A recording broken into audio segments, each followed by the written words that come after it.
This is just motivation. We are all currently on a journey.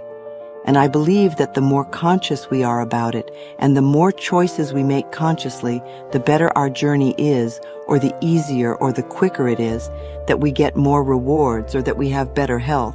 You are not limited to just your physical form. You are pure consciousness. You are a divine, magnificent expression of life. You are interconnected with every aspect of life, and despite this, you are not subject to the influence of any other person, location, or topic. Because you are the only thinker that exists within your head. You are the one who has the power to create, and you are the one who has the final say in your life. We are put on this planet with total freedom, and we make these choices in our minds. No person, place, or thing can think for us if we do not allow it. We are the only person who thinks in our mind. In our minds, we have total freedom. What we choose to think and believe can change our current circumstances beyond recognition. I am free to think wonderful thoughts. I move beyond past limitations into freedom. I am now becoming all that I am created to be. I release all fears and doubts. Fears and doubts are only delay mechanisms that keep us from having the good we say we want in our lives. So let them go. I now choose to free myself from all destructive fears and doubts. I accept myself and create peace in my mind and heart. I am loved and I am safe. Divine wisdom guides me. Too many of us are unaware that we have within us an inner wisdom that is always on our side. We don't pay attention to our intuition, and then we wonder why life does not work well. Learn to listen to your inner voice. You do know exactly what to do. I am guided throughout this day in making right choices. Divine intelligence continuously guides me in the realization of my goals, and I am safe. I love life. Every morning when I wake up, I get to experience another great day, a day I've never lived before. It will have its own special experiences, and I'm glad to be alive. It is my birthright to live fully and freely. I give to life exactly what I want life to give to me. I am glad to be alive. I love life. I love my body. I'm so delighted to live in my wonderful body. It has been given to me to use for the rest of my life, and I cherish it and take loving care of it. My body is precious to me.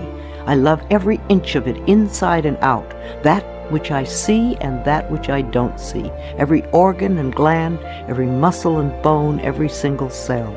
My body responds to this loving attention by giving me vibrant health and aliveness.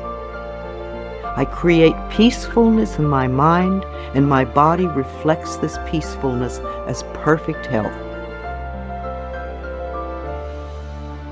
I turn every experience into an opportunity. When I experience a problem, and we all have them, I immediately say, out of this situation only good will come. This is easily resolved for the highest good of all concerned. All is well, and I am safe. I repeat this statement over and over. It keeps me calm and allows the universe to find the best solution. I am often amazed to see how quickly the issue can be resolved in a way that benefits everyone.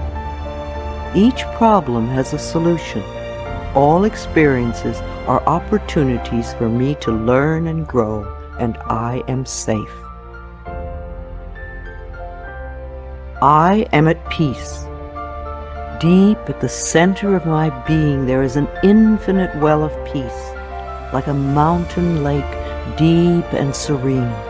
No person, place, or outer chaos can touch me when I am in this space. In this space I am calm. I think clearly, I receive divine ideas, and I am so peaceful. Divine peace and harmony surround me and dwell in me. I feel tolerance, compassion, and love for all people, myself included.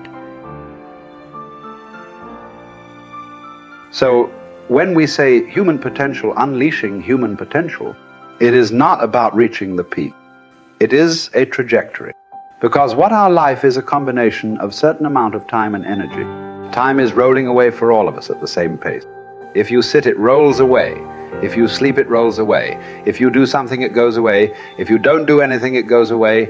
You're happy or miserable, it goes away. Time is running out for all of us. So it's only the energy that you can do different things with. If you bring your energies to a certain level of intensity and possibility, what somebody does in 10 years, you may do it in 1 year. This means if you live here for 100 years, it feels like in people's impact that you have created it. Feels like you lived here for 1,000 years, simply because you have managed your life energies in a certain way. So for me, a human being being impactful means, how conscious have you become? This is very important, because if you're in compulsive cycles, then your energy gets wasted in so many things.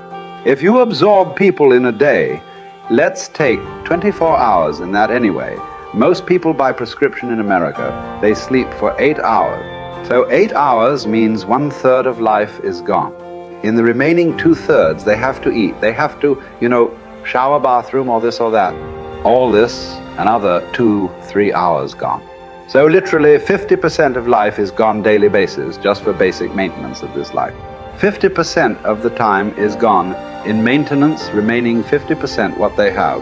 If you look at every single move that they may make with their body, their thought process, their emotions, you will see a whole lot of it is happening in compulsive cycles. Or in other words, if you are a little sensitive to life, you will realize you are the biggest issue. So this is one thing that I'm trying to do with people, that you are never the issue in your life. I'm not the issue, my thought, my emotion. My body is never the issue. My thought, my emotion, my energy, and my body are my instruments of function. They are not impediments in my life, but I would say for 90 of the human beings, their own body. Then the compulsions of the body, the compulsions of their thought, the compulsions of their emotions are ruling them most of the time. Attack the dawn. It was early, always early, when Toni Morrison awoke to write. In the dark, she would move quietly, making that first cup of coffee. She'd sit at her desk in her small apartment, and as her mind cleared and the sun rose and the light filled the room, she would write.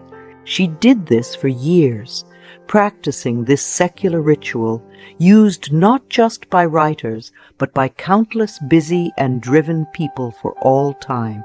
Writers all devise ways to approach that place where they expect to make the contact. She'd later reflect where they become the conduit, or where they engage in this mysterious process. For me, light is the signal in the transition. It's not being in the light, it's being there before it arrives. It enables me in some sense, but of course, it was as practical as it was spiritual. Because at the beginning of her career, Morrison was also a single working mother of 2 young boys. Her job as an editor for Random House occupied her days, her children every other minute, and by the late evening, she was burned out, too tired to think.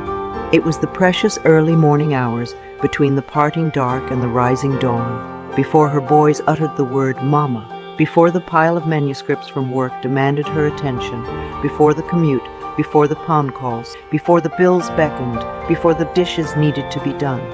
It was then that she could be a writer. Early, she was free. Early, she was confident and clear-headed and full of energy. Early, the obligations of life existed only in theory and not in fact. All that mattered, all that was there, was the story, the inspiration and the art. There she was, starting her first novel in 1965, freshly divorced, 34 years old, and struggling as one of the few black women in an incredibly white male industry. Yet in her mind, this was the height of life. She was no longer a child, and yet for all her responsibilities, everything was quite simple. Her kids needed her to be an adult. So did her unfinished novel. Wake up, show up, be present, give it everything you've got, which she did. Even after The Bluest Eye was published to rave reviews in 1970, she followed it with 10 more novels, 9 non-fiction works, 5 children's books, 2 plays, and short stories, and she earned herself a National Book Award, a Nobel Prize, and a Presidential Medal. Yet for all the plaudits, she must have been most proud of having done it while being a great mother, a great working mother. Of course, it's not exactly fun to wake up early. Even the people who have reaped a lifetime of benefits from it still struggle with it. You think you're not a morning person. Nobody is a morning person, but at least in the morning we are free. Hemingway would talk about how he'd get up early because there was no one to disturb you, and it is cool or cold, and you come to your work and warm as you write. Morrison found she was just more confident in the morning before the day had exacted its toll and the mind was fresh. Like most of us, she realized she was just not very bright or very witty or very inventive after the sun goes down. Who can be? After a day of banal conversations, frustrations, mistakes, and exhaustion. Not that it's all about being clever. There's a reason CEOs hit the gym early. They still have willpower then. There's a reason people read and think in the morning. They know they might not get time later. There's a reason coaches get to the facility before everyone else. They can get a jump on the competition that way. Be up and doing while you're fresh, while you can. Grab that hour before daylight. Grab that hour before traffic. Grab it while no one is looking, while everyone else is still asleep. In Marcus Aurelius's Meditations, we hear the most powerful man in the world trying to convince himself to get out of bed at dawn when the lower part of himself wants desperately to stay. Is this what I was created for? He asks of his reluctance. To huddle under the blankets and stay warm? Yes, it is nicer under there. But is that what we were born for? To feel nice? That's how you're going to spend the gift of life. The gift of this present moment that you will never have again. Don't you see the plants, the birds, the ants, and the spiders and the bees going about their individual tasks, putting the world in order as best they can, he said to himself, but also to us. And you're not willing to do your job as a human being. Why aren't you running to do what your nature demands? Yet here we are, thousands of years later, still hitting the snooze button on our alarms. Here we are, wasting the most productive hours of the day, choosing to reject these moments before the interruptions, before the distractions, before the rest of the world gets up and going too, passing on the opportunity to gather our flowering potential while it's freshest, still shining with morning dew. I think Christ has recommended rising early in the morning. By rising from his grave very early, observed the theologian Jonathan Edwards in the 1720s. Is that why quiet mornings seem so holy? Perhaps it's that we're tapping into the traditions of our ancestors, who also rose early to pray, to farm, to fetch water from the river or the well, to travel across the desert before the sun got too hot. When you have trouble waking up, when you find it hard, remind yourself of who you come from. Remind yourself of the tradition. Remind yourself of what is at stake. Think, as Morrison did, of her grandmother, who had more children and an even harder life. Think of Morrison herself, who certainly did not have it easy and still got up early. Think of how lucky you are. Be glad to be awake, because it's better than the alternative, which we'll all greet one day. Feel the joy of being able to do what you love. Cherish the time, but most of all, use it.